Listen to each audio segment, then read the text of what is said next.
Hi everyone, welcome to YouTube channel. तो ये हमने 7th क्लास की सामाजिक विज्ञान की जो एनसीईआरटी है वो शुरू की हुई थी और उसका आज हम चैप्टर 5th को डिस्कस करेंगे, जिसका टाइटल है औरतों ने बदली दुनिया। यानी कि महिलाएं जो हैं उनका हमारे समाज में, हमारे परिवार में, हमारी और जो राजनीतिक संस्थाएं हैं, सामाजिक लेवल के ऊपर, आर्थिक लेवल के ऊपर, तो उनका क्या योगदान है जिसके माध्यम से कुछ हमें परिवर्तन देखने को मिलते हैं हर एक लेवल के ऊपर। ठीक है, ये तो आप भी अपने आसपास की जो लाइफ है हमारी जो, ठीक है, उसके अंदर आप भी देखते हो कि कैसे जो महिलाएं हैं उनकी भूमिका पहले के कंपैरिजन में आज के टाइम में जो कितनी बदल चुकी है। उनकी भूमिका बहुत ज्यादा चेंजेस देखने को मिल रहे हैं हमें। ठीक है, यही बताया है इसके अंदर कि औरतों जो है उन्होंने दुनिया को कैसे बदला। देखो, ये पहले तो इसमें स्टोरी दे रखी है, फिर ये जो है कम अवसर और कठोर परीक्षाएं, यानी कि जो रोजी मैडम है उनकी कहानी दी हुई है इसमें। किसकी कहानी दी हुई है? रोजी मैडम की। देखती हूँ मैं ये करना है या नहीं करना है। जो टॉपिक इम्पोर्टेंट है सिर्फ वही टॉपिक करवाऊंगी मैं आपको इसमें। देखो, शुरू करते हैं। हाँ, कम अवसर और कठोर अपेक्षाएं, यानी कि जो महिलाएं होती हैं उनको मेल के कंपैरिजन में हमेशा से ही कम अवसर मिले हैं, लेकिन उनसे जो अपेक्षाएं की जाती हैं कि अगर हम ये काम महिलाओं को ऐसे करके देंगे तो इसका रिजल्ट इतना आएगा, इसका रिजल्ट इतना आएगा। यानी कि अवसर तो उनको कम दिए जाते हैं, उनसे जो आउटकम की अपेक्षाएं हैं या आउटकम की इच्छा है वो ज्यादा रखी जाती है।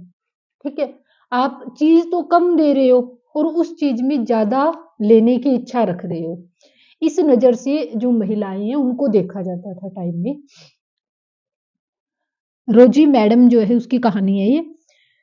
रोजी मैडम की कक्षा में अधिकांश बच्चों ने नर्स के लिए महिलाएं और पायलट के लिए पुरुष का चित्र बनाया। तो ये सीटेट में ऐसे क्वेश्चन पूछे जाते हैं, ये किस बात को इंगित करता है? तो ये रूढ़िबद्धता जो है, जेंडर रूढ़िबद्धता की ओर बताया जाता है। महिलाएं पायलट क्यों नहीं हो सकती है और पुरुष जो है वो नर्सिंग काम क्यों नहीं कर सकते हैं? कर सकते हैं ना। तो ये किसकी ओर अपना रेफर करता है? तो ये जेंडर जो स्टीरियोटाइप है उसको इंगित कर रहा है इसके अंदर, इस लाइन में। ऐसी लाइंस जो है वो सीटेट के अंदर मैक्सिमम टाइम पूछी जाती है, बहुत सारे क्वेश्चन बनते हैं ऐसी लाइनों से सीटेट में, और आए बार ही सीटेट से ऐसे क्वेश्चन पूछे जाते हैं एग्जाम में। ऐसा उन्होंने इस कारण से किया कि उन्हें लगता है घर के बाहर भी महिलाएं कुछ खास तरह के काम अच्छी तरह से कर सकती हैं। उदाहरण के लिए कुछ बहुत से लोग मानते हैं कि महिलाएं अच्छी नर्स होती हैं। ठीक है, क्यों? क्योंकि उनके अंदर सहनशीलता ज्यादा होती है, क्योंकि वे अधिक संवेदन सहनशील और विनम्र होती हैं। इसीलिए ये माना जाता है लड़कियों के लिए टीचर, और दूसरा जो अगर हम बात करें तो नर्सिंग फील्ड को बेटर माना जाता है। इसके अलावा कहते हैं लड़कियों को ये काम नहीं करना चाहिए, लड़कियों को ये काम नहीं करना चाहिए। तो ये सारी क्या है? ये जेंडर स्टीरियोटाइप्स होती है, जो अब के टाइम में तो बहुत फर्क आया है, लेकिन पहले के टाइम में हमें ज्यादा देखने को मिलती है, जो हमारे बुजुर्ग थे उनके टाइम में। इसे परिवार में स्त्री की भूमिका के साथ मिलाकर देखा जाता है। इस प्रकार से माना जाता है कि विज्ञान के लिए तकनीकी दिमाग की जरूरत होती है और लड़कियां और महिलाएं तकनीकी कार्य करने में सक्षम नहीं होती है। आज अगर हम देखते हैं तो अनेक ऐसी महिलाएं हैं जिनका मैथमेटिक्स इतना स्ट्रोंग है कि उनके आगे तो मेल भी कुछ नहीं है, इतना मैथमेटिक्स स्ट्रोंग है। तो इसलिए ये जो स्टीरियोटाइप है ये गलत ही हुई ना। फिर महिलाओं का तकनीकी फील्ड में क्यों नहीं हो सकता है? भी हो सकता है। ये मतलब पहले की बात है, अब तो सारी बातें चेंज हो चुकी है। अब के टाइम में इसे हम ऐड करके नहीं देख सकते हैं। अब तो 1000 में से 10 लोग हैं जिनकी सोच ऐसी मिल सकती है। बाकी सभी की सोच, सोचने का तरीका, उनका जो सोशल कल्चर है, सब चेंज हो चुकी है अभी के टाइम में। अनेक लोग इस प्रकार की रूढ़िबद्ध धारणाओं में विश्वास करते हैं। इसलिए बहुत सी लड़कियों को डॉक्टर व इंजीनियर बनाने के लिए अध्ययन करने और प्रशिक्षण लेने के लिए वह सहयोग नहीं मिल पाता है जो लड़कों को मिलता है। अधिकांश परिवार में स्कूली शिक्षा पूरी हो जाने के बाद लड़कियों को इस बात के लिए प्रेरित किया जाता है कि वे शादी को अपना जीवन का मुख्य लक्ष्य मान ले। यह समझना आवश्यक है कि हम ऐसे समाज में रह रहे हैं जहाँ सभी बच्चों को अपने चारों ओर की दुनिया के दबावों का सामना करना पड़ता है। कभी यह दबाव बड़ों की अपेक्षाओं के रूप में होता है तो कभी यह हमारे अपने ही मित्रों के गलत तरीके से चिढ़ाने के कारण पैदा हो जाता है और लड़कों पर ऐसी नौकरी प्राप्त करने का दबाव होता है जिससे उन्हें अधिक वेतन मिले और ताकि उनके जो घर है, उनका जो जीविका है वो अच्छे ढंग से चले। यदि वे दूसरे लड़कों की तरह व्यवहार नहीं करते तो उन्हें चिढ़ाया जाता है, उन्हें धौंस दी जाती है और आपको याद होगा जैसे हमने पिछली वाली कक्षा में भी देखा होगा लड़कों को बचपन से ही दूसरों के सामने रोने या रोने के ऊपर चिढ़ाया जा रहा है कि क्यों रो रहा है? क्या तुम लड़की है जो रो रहा है लड़कियों की तरह? एक यहाँ पर क्या है स्टीरियोटाइप जो है उसको तोड़ने का एक एग्जाम्पल दे रखा है। देखो क्या है।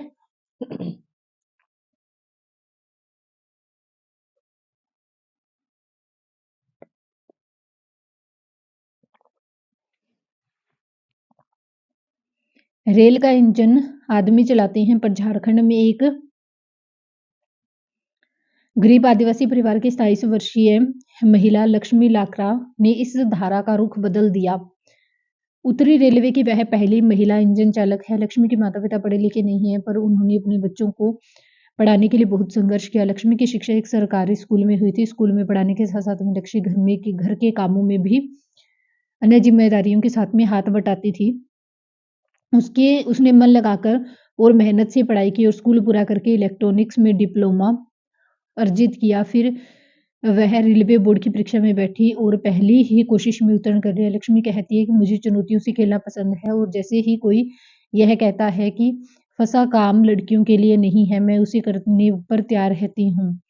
लक्ष्मी के जीवन में ऐसा करने के अनेक अवसर आए थे। जब वह इलेक्ट्रॉनिक्स करना चाहती थी तब उसने कह पॉलिटेक्निक में मोटरसाइकिल चलाई। जब उसने यह तय किया कि वह इंजन ड्राइवर बनेगी।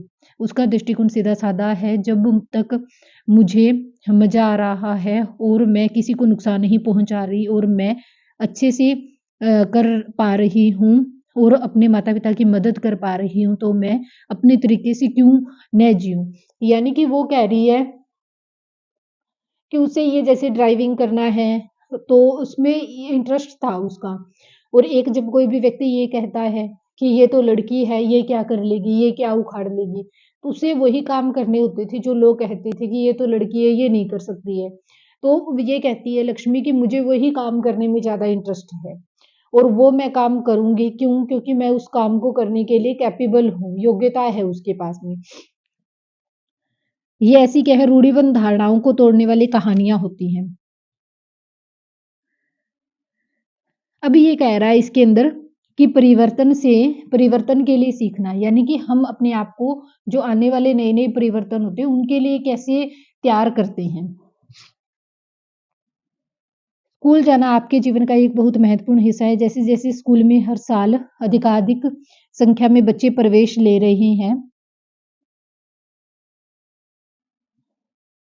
यहाँ पे देखो हम सोचने लगे हैं कि सब बच्चों के लिए स्कूल जाना एक साधारण बात है। आज हमारे लिए यह कल्पना करना भी कठिन है कि कुछ बच्चों के लिए स्कूल जाना और पढ़ना पहुँच के बाहर की बात या अनुचित बात भी मानी जा सकती है। परंतु अतीत में लिखना और पढ़ना कुछ लोग ही जानते थे। अधिकांश बच्चे वही काम करते थे जो उनके परिवार में होता था या उनके बुजुर्ग करते थे। लड़कियों की स्थिति और भी खराब थी।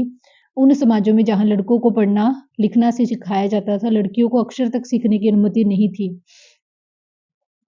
यहाँ तक कि उन परिवारों में भी जहाँ पर कुम्हारी, बुनकरी, वस्त्र बुनना और हस्तकला सिखाई जाती थी, यह धारणा थी कि लड़कियों और औरतों का काम केवल सहायता करने तक ही सीमित होता है। उदाहरण के लिए कुम्हार के व्यवसाय में स्त्रियाँ मिट्टी एकत्रित करती थी, बर्तन बनाने के लिए उसे तैयार करती थी। चूँकि वे चाक नहीं चलाती थी इसलिए उन्हें कुम्हार नहीं माना जा सकता है।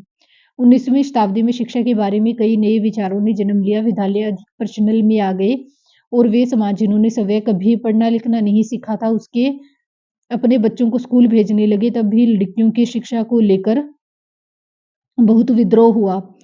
इसके बावजूद बहुत सी स्त्रियों और पुरुषों ने बालकों के लिए स्कूल खोलने के लिए प्रयत्न किए और स्त्रियों ने पढ़ना लिखना सीखने के लिए संघर्ष किया। हम क्या है राम सुंदरी का अनुभव पढ़ेंगे जो कि 200 साल पूर्व पश्चिम बंगाल में रहती थी। 60 वर्ष की अवस्था में उन्होंने बांग्ला भाषा में अपनी आत्मकथा लिखी और अपनी पुस्तक आमार सो आमार जीवन किसी भारतीय महिला के द्वारा लिखित पहली आत्मकथा है। राम सुंदरी देवी ने ये ध्यान में रखना जो आमार जीवन है ये किसी भारतीय महिला के द्वारा लिखित पहली आत्मकथा है। किस भाषा के अंदर लिखी गई है तो ये बांग्ला भाषा के अंदर लिखी गई है। लिखा नहीं जा रहा है यहाँ पे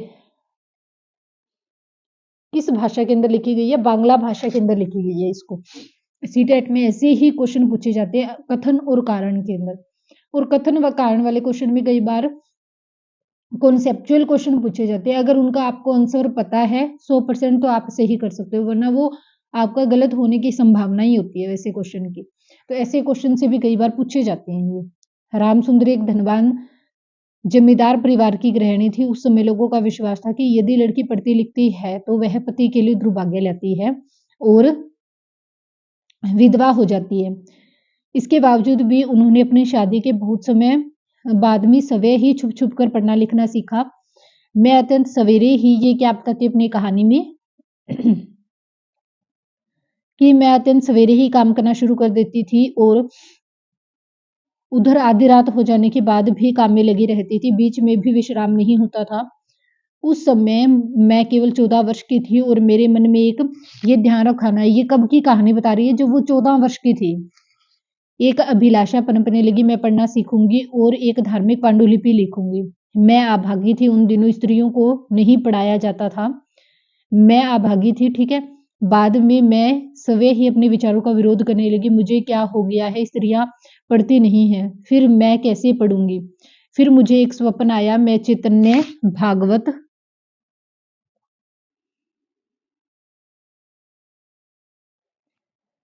पढ़ रही थी। बाद के दिन के समय जब मैं रसोई में बैठी हुई भोजन बना रही थी, मैंने अपने पति को सबसे बड़े बेटे से कहते हुए सुना, विपिन मैंने अपनी चैतन्य भागवत यहाँ छोड़ी है, जब मैं इसे मांगूंगा तो तुम अंदर ले आना। वे पुस्तक वहीं छोड़कर चले गए। जब वो पुस्तक अंदर रख दी गई मैंने चुपके से उसका एक पन्ना निकाल लिया और सावधानी से उसे छुपा लिया। उसे छुपाने पर भी एक बड़ा काम था क्योंकि किसी को भी वह मेरे हाथ में नहीं दिखना चाहिए था। मेरा सबसे बड़ा बेटा उस समय ताड़ के पत्रों पर लिखकर अक्षर बनाने का अभ्यास कर रहा था। उसमें से मैंने एक छिपा लिया और मौका मिलते ही मैं जाती और उस पन्ने के अक्षर को का मिलान अपने याद किए हुए अक्षर से करती थी। मैंने उन अक्षरों का भी मिलान करने की कोशिश की जो मैं दिन भर में सुनती रहती थी। अत्यधिक जतन और कोशिश के एक लंबे समय के बाद में मैं पढ़ना सीख गई। राम सुंदरी देवी के अक्षर ज्ञान में उन्हें चैतन्य भागवत पढ़ने का अवसर दिया। सवय अपने लेखन ने से उन्होंने संसार को उस समय की स्त्री के जीवन के बारे में जानने का एक अवसर दिया। राम सुंदरी देवी ने अपने दिनादिन जीवन के अनुभवों के विस्तार से लिखा। ऐसे भी दिन होते थे जब उन्हें दिन भर में क्षण भर भी विश्राम नहीं मिलता था, इतना समय भी नहीं होता था वे जरा सी बैठकर कुछ खा ले। यानी कि उसकी जो लाइफ स्टाइल थी वो बहुत ज्यादा क्या थी, हम कह सकते हैं बिजी लाइफ स्टाइल था उसका घर परिवार के अंदर।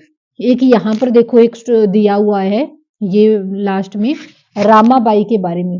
रामाबाई अपनी बेटी के साथ में महिला शिक्षा की यह योद्धा स्वयं कभी स्कूल नहीं गई थी, पर अपने माता पिता से उन्होंने पढ़ना लिखना सीख लिया था। उन्हें पंडिता की उपाधि दी गई थी क्योंकि वे संस्कृत पढ़ना लिखना जानती थी,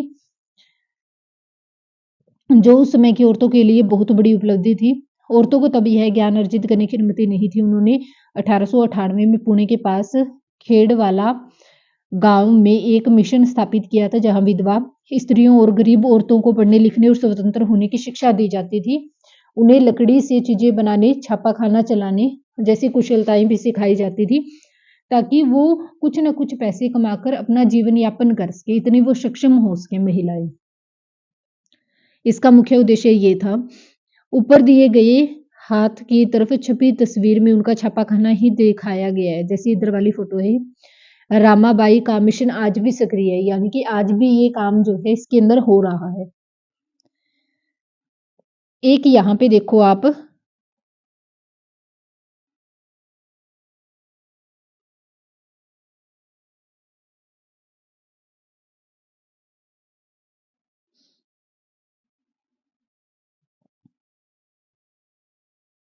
ये चैप्टर है तो बड़ा।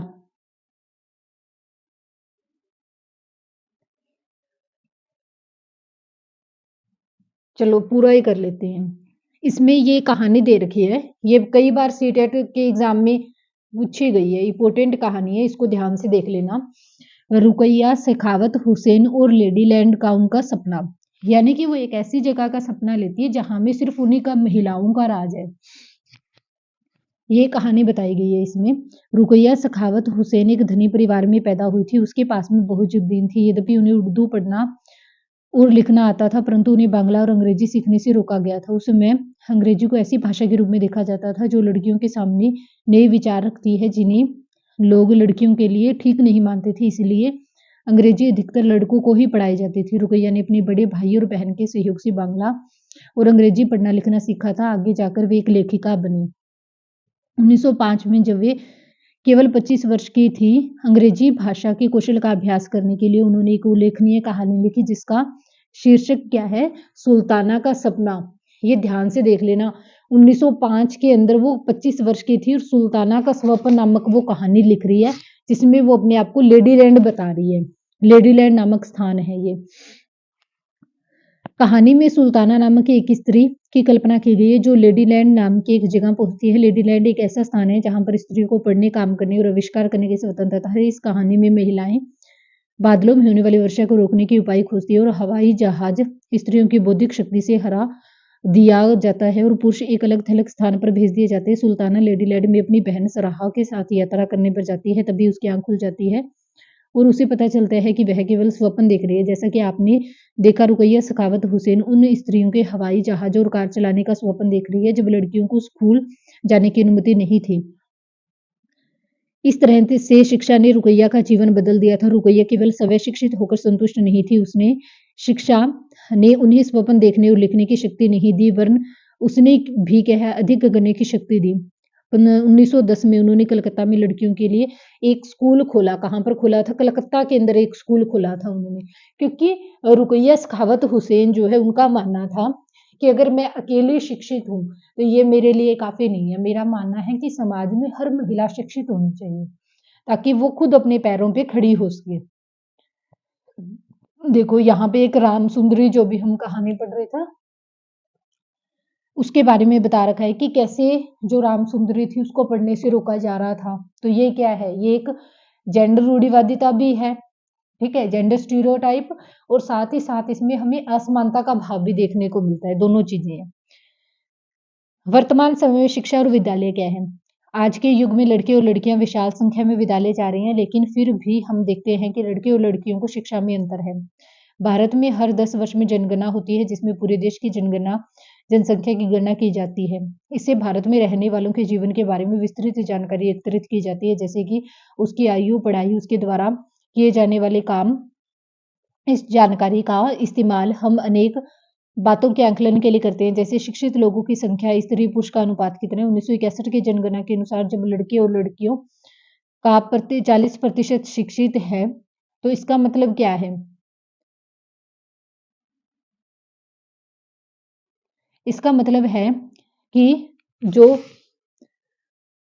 तुलना में लड़कियों और स्त्रियों का केवल 15% है, जहां पर लड़के 40% है वहीं पर महिलाएं 15% है।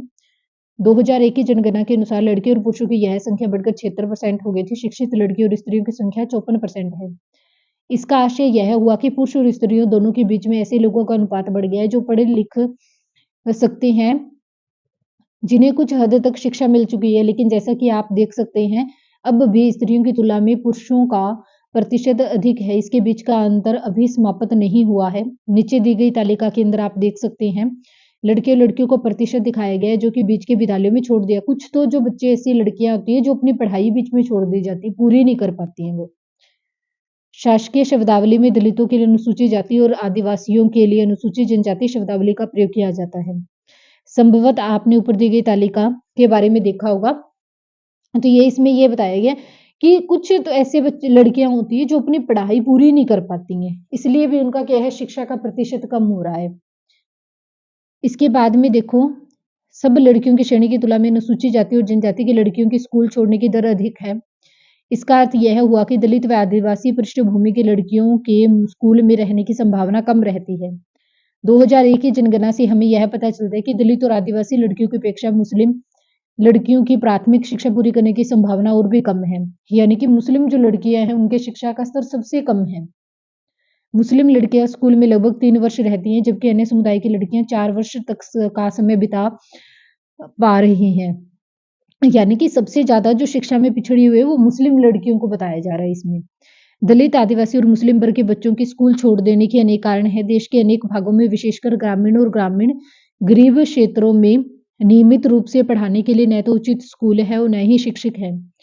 यदि विद्यालय के पास न हो और ले जाने लाने के लिए किसी साधन जैसे कि बस या बैन आदि की व्यवस्था न हो तो अभिभावक लड़कियों को स्कूल नहीं भेजती हैं।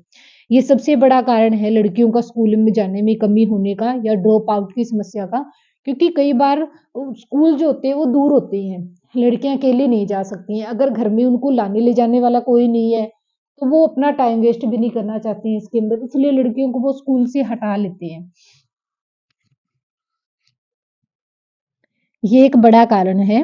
तो इसलिए कहा गया है कि नजदीकी एरिया में स्कूल होना भी कंपलसेट होता है लड़कियों के लिए। कुछ परिवार अत्यंत निर्धन होते हैं और उसके अपने सब बच्चों को पढ़ाने का खर्चा नहीं उठा पाते हैं। ऐसी स्थिति में लड़कों को प्राथमिकता मिल जाती है। बहुत से बच्चे इसलिए भी स्कूल छोड़ देते हैं क्योंकि उनके क्या है, साथ उनके शिक्षक और सहपाठी भेदभाव करते हैं, जैसा कि ओम प्रकाश वाल्मीकि में हुआ था कि उनको वो निम्न जाति का समझते हैं, आदिवासी समझते हैं, अनुसूचित जाति जनजाति का समझते हैं, जिसके कारण उनके साथ में गलत व्यवहार किया जाता है। जैसे ओम प्रकाश वाल्मीकि ने अपनी आत्मकथा लिखी है। ओम प्रकाश वाल्मीकि है, इनकी आत्मकथा का नाम क्या है, जूठन नाम है। तो इस जूठन आत्मकथा में उन्होंने स्कूल के अंदर अपने साथ हुए भेदभाव का वर्णन किया है कि कैसे उन्हें ना, जो उनके टीचर थे वो पूरा दिन झाड़ू निकलवाया करते थे पूरे स्कूल के अंदर, और सभी बच्चे क्लास में पढ़ रहे होते थे और वो साथ ही साथ ओम प्रकाश वाल्मीकि के ऊपर हंसते थे, उनका मजाक उड़ाते थे। एक बार उनके पापा ने उनको देख लिया ओम प्रकाश वाल्मीकि को, तो वो उनको स्कूल से ले गए थे और उन्होंने क्या है, उनके जो टीचर थे उनको भी काफी गाली गलौज किया था। तो ये उनकी जूठन नाम की आत्मकथा में बताया, स्कूल जाने के अनुभव के बारे में बताया कि कैसा उन्होंने भेदभाव का सामना किया था। इस कारण भी बच्चे क्या है, स्कूल छोड़ देते हैं। नेक्स्ट देखो क्या है,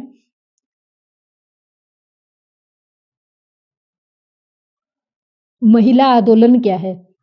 देखो यहाँ पे, जब महिलाओं और लड़कियों को पढ़ने का और स्कूल जाने का अधिकार है, अन्य क्षेत्र भी है जैसे कि कानूनी सुधार, हिंसा और स्वास्थ्य, जहां लड़कियों और महिलाओं की स्थिति बेहतर हुई है। ये परिवर्तन अपने आप नहीं आई है, औरतों ने व्यक्तिगत स्तर पर, यानी कि कोई भी परिवर्तन अपने आप नहीं होता है, उसके लिए हमें विद्रोह करना पड़ता है, उसके विरुद्ध में लड़ना पड़ता है, तो वो परिवर्तन होता है। इन संघर्षों को महिला आंदोलन कहा जाता है। देश की महिलाओं ने अपने अधिकारों के लिए जो आंदोलन किए, ठीक है, उसी को ही महिला अधिकार आंदोलन कहा जाता है। देश के भिन्न भिन्न भागों में कई औरतों और कई महिला संगठन इस आंदोलन के हिस्सा है। कई पुरुष भी महिला आंदोलन का समर्थन करते हैं। इस आंदोलन में जुटे लोगों की मेहनत, निष्ठा और उनकी विशेषताएं इसे एक बहुत ही जीवंत आंदोलन बनाती हैं। इसमें चेतना जागृत करने की, भेदभाव का मुकाबला करने और न्याय हासिल करने के लिए भिन्न भिन्न रणनीतियों का उपयोग किया गया है। इनकी कुछ झलकियां जो है आप यहाँ पर देख सकते हैं। अभी ये कहता है अभियान क्या होता है, किसी चीज के विरुद्ध में हम कोई विद्रोह करते हैं तो वो अभियान होता है। जब वो हमें उद्देश्य मिल जाता है फिर उस विद्रोह को खत्म कर दिया जाता है। भेदभाव और हिंसा के विरोध में अभियान चलाना महिला आंदोलन का एक महत्वपूर्ण हिस्सा है। अभियान के फलस्वरूप नए कानून भी बने हैं। 2006 में कानून बना है जिसमें घर के अंदर शारीरिक और मानसिक हिंसा को भोग रही औरतों को कानूनी सुरक्षा दी जाए। इसी तरह महिला आंदोलन के अभियानों के कारण 1997 में सर्वोच्च न्यायालय ने कार्य के स्थान पर शैक्षणिक संस्थानों में महिलाओं के साथ होने वाले यौन प्रताड़ना से उन्हें सुरक्षा प्रदान करने के लिए दिशा निर्देश जारी किया। एक और उदाहरण देखें तो 1980 के दशक में देश भर के महिला संगठनों ने दहेज हत्याओं के खिलाफ में आवाज उठाई और नवविवाहित युवतियों को उनके परिवार और ससुराल पति के लोगों के द्वारा दहेज के लालच में मौत के घाट उतार दिया गया था। महिला संगठनों ने इस बात की कड़ी आलोचना करी कि कानून अपराधियों का कुछ नहीं कर पा रहा है। इस मुद्दे पर महिला सड़क पर निकल आई। उन्होंने आंदोलन के अदालत के दरवाजे खटखटाए और आपस में अनुभव व जानकारियों का आदान प्रदान किया। अतः यह समाज का एक बड़ा सार्वजनिक मुद्दा बन गया था और अखबारों में छाने लगा था। दहेज से संबंधित कानून को बदला जाए ताकि दहेज मांगने वाले परिवारों को दंडित किया जाए।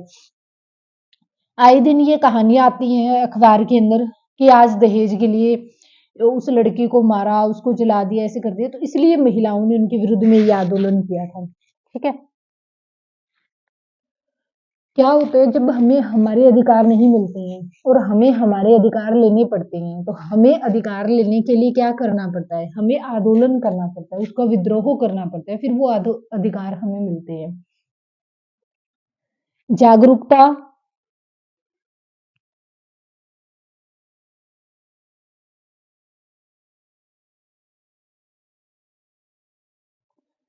जागरूकता बढ़ाना क्या होता है? किसी टॉपिक के ऊपर किसी को पता नहीं है और हम उस टॉपिक के ऊपर उस व्यक्ति को बता देते हैं, तो वो होती है जागरूकता बढ़ाना उसकी। औरतों के अधिकारों के संबंध में समाज में जागरूकता बढ़ाना ही महिला आंदोलन का प्रमुख कार्य है। गीतों, नुक्कड़ नाटकों और जनसभाओं के माध्यम से वह अपने संदेश लोगों तक पहुंचाती थी। यानी कि पहले उन्हें अधिकारों के बारे में पता नहीं था। जब उन्हें अपने अधिकारों के बारे में पता चला तो उन्होंने उसकी मांग करना शुरू कर दिया, उसका विद्रोह करना शुरू कर दिया था उन्होंने। विरोध करना, जो अधिकार उनको नहीं मिल रहे हैं वो अधिकार लेने के लिए ही महिलाओं ने विरोध किया है। जब महिलाओं के हितों का उल्लंघन होता है, जैसे कि किसी कानून या फिर नीति के द्वारा, तो महिला आंदोलन ऐसे उल्लंघनों के खिलाफ आवाज उठाता है। लोगों का ध्यान खींचने के लिए रैलियां, प्रदर्शन आदि, मतलब क्या है, अलग अलग जो हड़ताल करना है, ऐसे तरीकों को अपनाया जाता है। एक बंधुत्व व्यक्त करना, यानी कि किसी की साइड लेना, उसको सैंफते देना। न्याय के अन्य मुद्दों पर औरतों के साथ में बंधुत्व व्यक्त करना भी महिला आंदोलन का ही एक हिस्सा है। जैसे ये इसमें ना अलग अलग क्या है, महिला आंदोलन की ये तस्वीरें दिखा रखी है कि कैसे आंदोलन होते थे। जैसे ये अलग अलग तस्वीरें दिखा रखी हैं कि इन्होंने कैसे अपने अधिकारों की मांग की थी। ये जो हमारा चैप्टर है ये खत्म हो जाता है। कल हम नेक्स्ट चैप्टर करेंगे। ज्यादा से ज्यादा हमारी वीडियो को लाइक करें, शेयर करें, चैनल को सब्सक्राइब करें। ठीक है, तो अगर आपको हमारी वीडियोस अच्छी लग रही है और सही ढंग से समझ में आ रही है, तो आपका भी ये काम फर्ज बनता है कि आप चैनल को ज्यादा से ज्यादा सब्सक्राइब करें और बेल आइकन को प्रेस करें, ताकि जो भी क्लास का नोटिफिकेशन होगा वो सबसे पहले आपको मिले। और जो भी आपका दोस्त तैयारी कर रहा है, आप उसको भी ये क्लासेस शेयर कर सकते हैं, ताकि उनको भी पता चले कि सीटेट एग्जाम में, आपको पता ही है, जो भी बच्चा सीटेट के एग्जाम की तैयारी कर रहा है तो उसे ये खुद पता है एनसीईआरटी का रोल क्या है सीटेट एग्जाम में, तो आपको बताने की जरूरत नहीं है। और अगर आपको फिर भी एनसीईआरटी अच्छे ढंग से समझ में आ रही है, साथ के साथ, क्योंकि इसके अंदर पता है क्या बेनिफिट है, मैं आपको चैप्टर भी साथ ही करवा रही हूँ और जो भी प्रीवियस ईयर क्वेश्चन बने हैं इसमें से, एनसीईआरटी में से, वो मैंने हर एक चैप्टर में, आप कोई भी क्लास चला के देख लो, वो मैंने साथ के साथ हर क्वेश्चन को डिस्कस किया है। तो आपको अलग से ये डिमांड करने की जरूरत नहीं है कि पीवाईक्यू का वो जो है वो हम कहाँ से चैप्टर में मिलाएं, कैसे करें। आप पीवाईक्यू देखो और पीवाईक्यू का जो मैंने आपको क्लास में अंडरलाइन करवा रही हूँ टॉपिक, ये पूछा गया है, ये पूछा गया है, ये पूछा जा सकता है, यहाँ से क्वेश्चन पहले बना है, यहाँ से बन सकता है, तो आप उन एरिया को ज्यादा ध्यान से देखो, फिर आपकी तैयारी जो है और भी ज्यादा बेटर हो जाएगी। ठीक है, ओके, थैंक यू।